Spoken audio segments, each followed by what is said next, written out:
Hey, Jake here with Zirco Knives.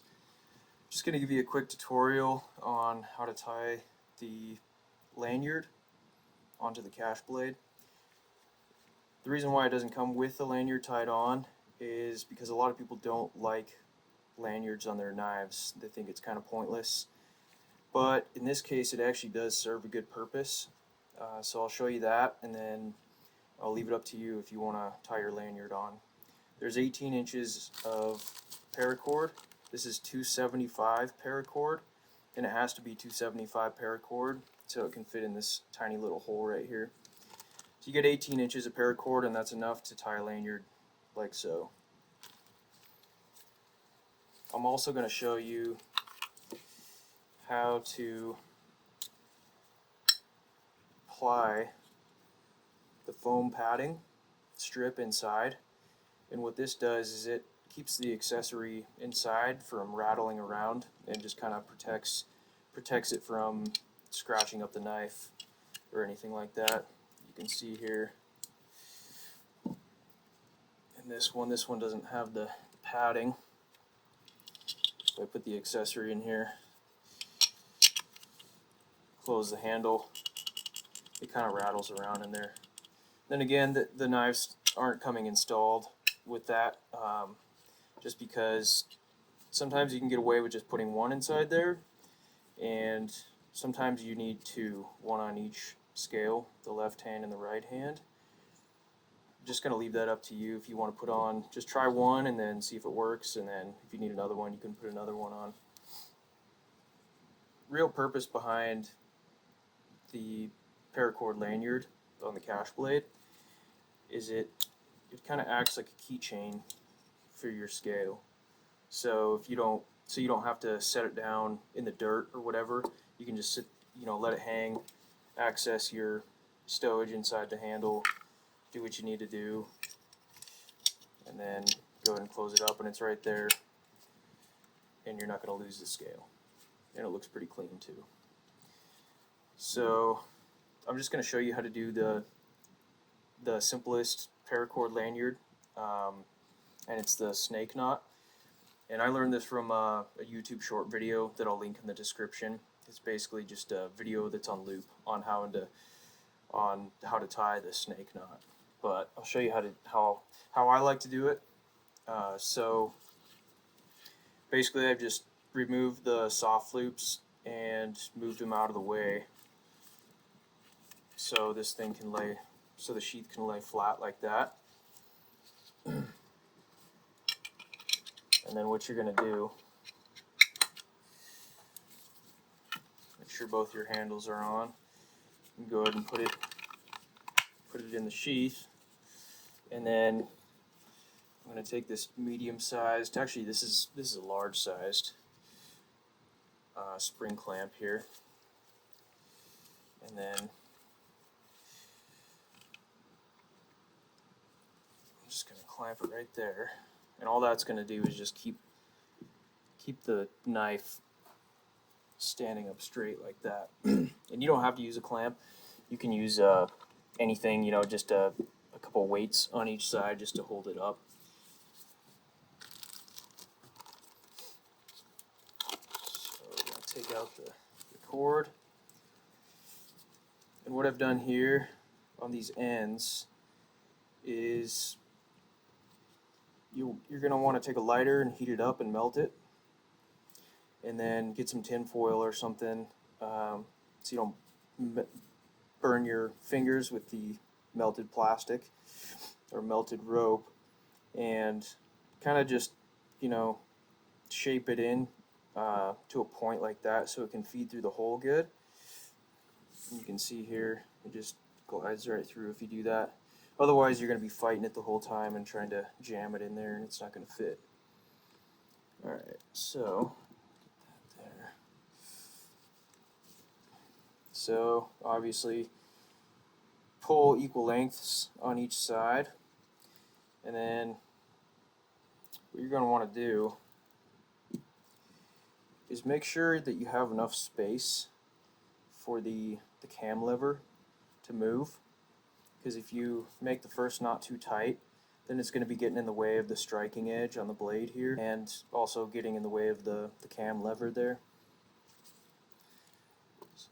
You can see here, this is about how much space you want. You know, maybe depending on how big your thumb is, you know, just about that much room.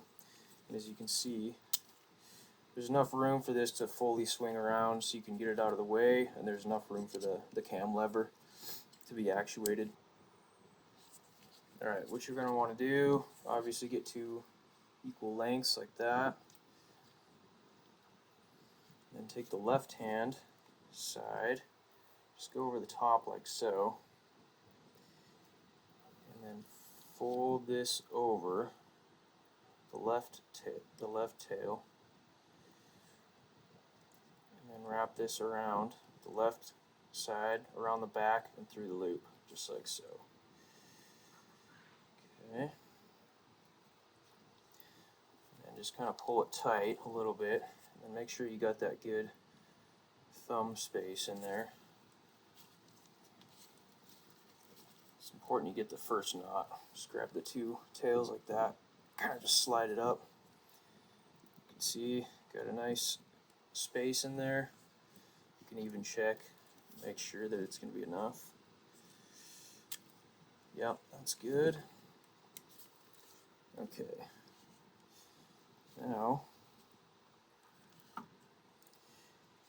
alright, so now we're going to take the right hand side,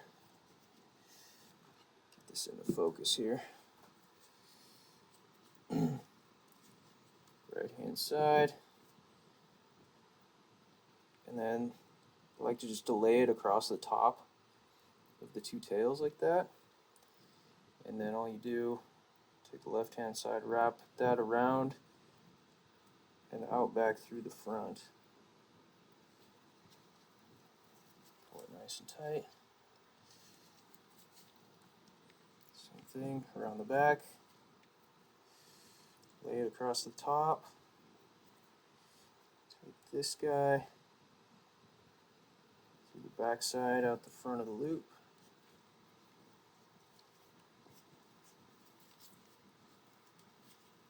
Pull it tight. I'm going to do that 2 more times. There's about enough in here just to do five knots.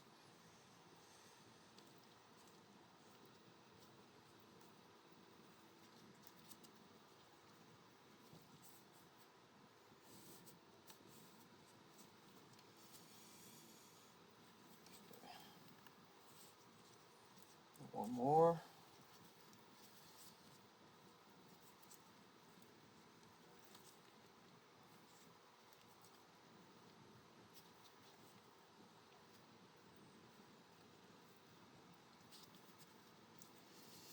Any more knots than that, you're going to start running out of cord.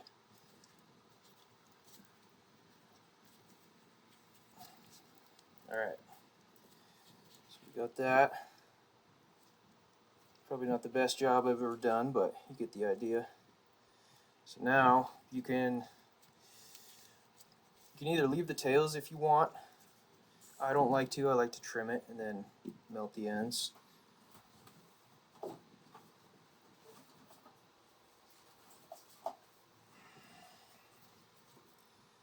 So I'm just going to trim it. Leave about like 1/4 inch. Like that. And take your lighter. I gotta turn the fan off.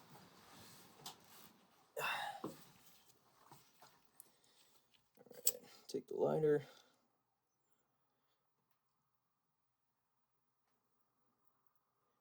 Just get it rolling. You don't want it to start on fire, but and then just use the end of the lighter and mash it down. So now there's no way that knot is coming undone because it's like melted into the other part of the cord.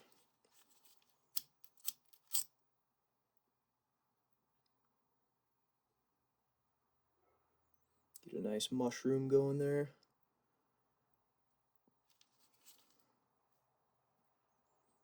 Mash it in. And you'll have a bunch of little stringies, and what you can do is just go around really lightly, melt any of the excess stringers, and just like that. Now you get a nice clean looking lanyard. Enough room to do that. Take it out of the sheath, test it out, just like that. Alright, now we're going to do the foam strips. So there's 2 of them just stuck together like that. I gotta take my gloves off for this. Alright, get this ready.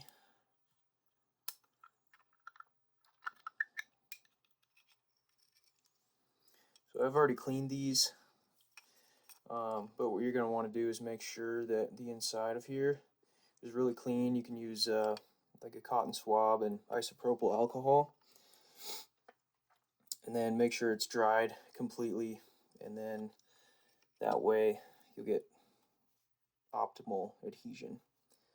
This is just a adhesive backed strip. Let's try to get this in focus here. So peel off the backing.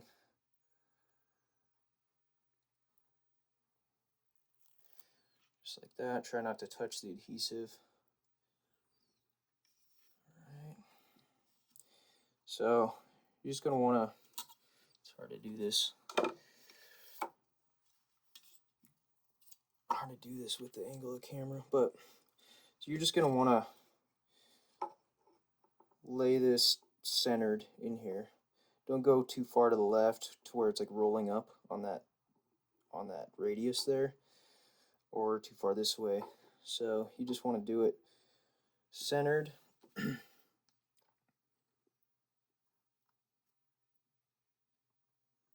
Smooth it out, and then just run your finger across there and make sure it's stuck nice and good. Just like that. And then what I'm going to do is take the cache container here and throw it inside. Close it up, give it a good shake. As you can see, it's still rattling inside there, so I'm going to go ahead and do it on the other side.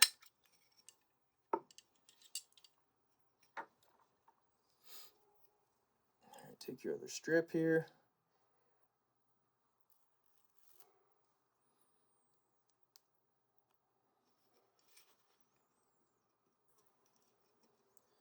Get it centered.